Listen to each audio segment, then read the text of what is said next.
Hello everyone, welcome to YouTube channel target for IQ। देखिएगा, Bihar APO के लिए हमारी मेंस की टेस्ट सीरीज़ स्टार्ट हो चुकी हैं। इंग्लिश और हिंदी दोनों मीडियम में है। ठीक है, तो जो हमारा ये बैच चल रहा था, रनिंग बैच है, इसमें कम से कम 5 या 6 टेस्ट पेपर ऑलरेडी प्रोवाइड किए जा चुके हैं। तो आप एक बार इसमें यहाँ पर ये जो टेस्ट पेपर का जो ये डेमो है, ठीक है, यहाँ पर देखिए ये रनिंग बैच जो चला हुआ है हमारा, जिसमें टेस्ट पेपर 4 था माइनर एक्ट का। ठीक है, तो ये आप सभी को हम ये दिखाना चाहते हैं कि जो हमारा बिहार APO के लिए जो मेंस की टेस्ट सीरीज चल रही है, तो उसमें हम किस तरीके से क्वेश्चन आप लोगों को प्रोवाइड कर रहे हैं। ठीक है, क्योंकि क्या हो जाता है कि डेमो में हम कुछ और दे रहे हैं। ठीक है, अधिकांश जो देखा जाता है ऐसा होता है कि डेमो में कुछ और दिखा दिया, लेकिन रियल में क्या कुछ और टेस्ट पेपर हमें प्रोवाइड किए जा रहे हैं। इंपॉर्टेंट क्वेश्चन ना हो, रेलिवेंट क्वेश्चन ना हो, है ना। तो इसलिए ये डेमो किस लिए है कि आपको पता चल जाए कि किस तरीके के क्वेश्चन हम आप लोगों को प्रोवाइड कर रहे हैं। ठीक है, तो ये बिहार APO माइनर एक्ट का टेस्ट पेपर है। आप सभी को पता है कि IPC भी हम लोग पढ़ लेते हैं, CRPC भी, एविडेंस एक्ट भी, है ना। और इन सब के क्वेश्चन कहीं ना कहीं हम रेलिवेंट कौन से क्वेश्चन है हम सभी को ये जानकारी है। लेकिन सिलेबस चेंज हुआ है बिहार APO का। ठीक है, 150 मार्क्स का क्या आ रहा है, माइनर एक्ट आ रहा है, जिसके बारे में आई थिंक कि हम लोग पढ़ रहे हैं, लेकिन हमें कुछ ज़्यादा अनुमान नहीं लगा सकते कि कौन सा क्वेश्चन कहाँ से आएगा। ठीक है, तो इसलिए हम बिहार APO के जो माइनर एक्ट वाले के जो टेस्ट पेपर हैं वहाँ पर बहुत ज़्यादा अच्छे से एनालाइज करके, बहुत ज़्यादा अच्छे से देख के, झारखंड का पेपर एनालाइज करके, क्योंकि वहाँ पर क्या आता है, माइनर एक्ट आता है।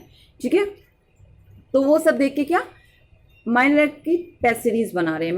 माइनर एक्ट के जो टेस्ट पेपर है इस तरीके से प्रोवाइड कर रहे हैं आपको।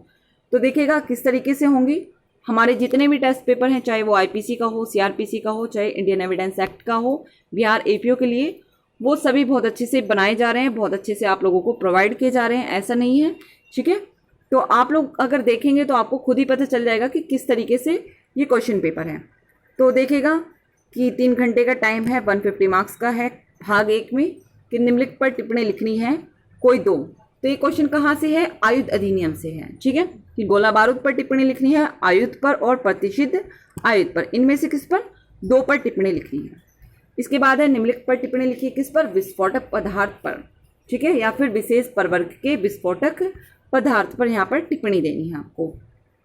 फिर है क्वेश्चन नंबर 3 की आयुध अधिनियम 1959 के दिन तलाशी और गिरफ्तारी के संबंध में क्या प्रावधान बनाए गए हैं। फिर है भाग 2 कि दहेज प्रतिषेध अधिनियम किन कारणों एवं उद्देश्य की पूर्ति हेतु पारित किया गया।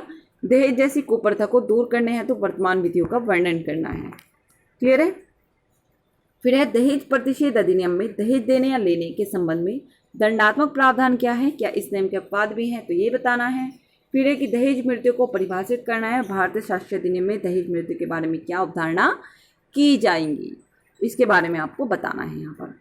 फिर भाग 3 में है कि एक पंचायत, ये कौन सा क्वेश्चन है, भ्रष्टाचार अधिनियम से है। भाग 2 में समझ में आ गया होगा आपको कहाँ से है, कि दहेज प्रतिषेध अधिनियम से है। ठीक है, तो ये क्या है, भ्रष्टाचार से, कि एक पंचायत सचिव भ्रष्टाचार निवारण अधिनियम की धारा 13 सपठित भारतीय दंड संहिता की धारा 120B मतलब आपराधिक षड्यंत्र, धारा 409 468 के तहत दाखिल मामले में क्या है, अभियुक्त है। अभी मामले में विवेचना जारी है कि वे क्या हो जाता है, रिटायर हो जाता है। उपरोक्त धाराओं के तहत आरोप पत्र दाखिल किया जाता है। प्रोक्त धाराओं के संज्ञान लेने की अनुमति के संबंध में अभियुक्त के द्वारा एक तर्क उठाया जाता है, तो हमें इसके लिए निर्णय देना है। क्वेश्चन नंबर 8 है कि क्या भ्रष्टाचार निवारण अधिनियम के तहत मांग, मतलब भ्रष्टाचार जब हो रहा है कि रिश्वतखोरी हो रही है, तो क्या मांग एक अनिवार्य तथा एसेंशियल एलिमेंट है ना। इस संबंध में निर्णय का उदाहरण देते हुए व्याख्या करनी है। फिर है हमारा अनुसूचित जाति एवं अनुसूचित जनजाति अधिनियम 1989 का क्वेश्चन, कि अनुसूचित जाति और अनुसूचित जनजाति के अधिनियम 1989 में संशोधन के उद्देश्य को बताना है। फिर भाग 4 है कि 2 पक्षों में अचानक लड़ाई हो गई, एक पक्ष ने दूसरे पक्ष की मृत्यु कारित कर दी और खान नगर जाति सूचक शब्द का इस्तेमाल किया। ठीक है, क्या अभियुक्त को धारा 304 पैरा 2 के साथ अनुसूचित जाति और जनजाति अत्याचार निवारण अधिनियम के अंतर्गत भी घोषित किया जाएगा। तो देखिए ये पॉस्को एक्ट का क्वेश्चन है कि प्रवेशन लैंगिक हमलों को परिभाषित करना है और उसके दंड के प्रावधानों को बताना है। फिर है कि पीड़ित बालक के कथन को अभिलिखित करने के संबंध में पॉक्सो अधिनियम में क्या प्रक्रिया दी गई है। ठीक है, तो ये जो टेस्ट पेपर था ये माइनर एक्ट का था। अगर आप लोग ये टेस्ट सीरीज ज्वाइन करना चाहते हैं तो मैंने आपको पहले ही बता दिया 5 से 6 टेस्ट पेपर हम लोगों ने प्रोवाइड कर दिए हैं।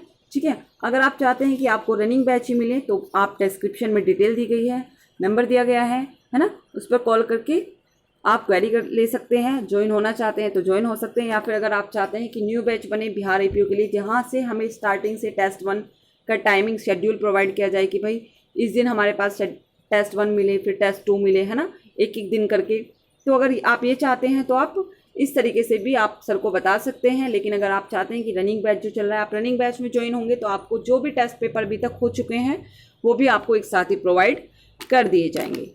ठीक है।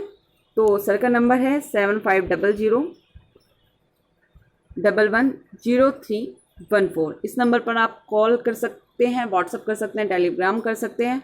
बेनिफिशियल होगा कि आप कॉल करें। ठीक है। ज्वाइन आना चाहते हैं ज्वाइन हो सकते हैं। अगर आपकी अदर कोई क्वेरी है तो उसे आप सर से पूछ सकते हैं, जानकारी ले सकते हैं। डिस्क्रिप्शन में आपको ऑल डिटेल्स दी गई होंगी बैच की। Thank you so much.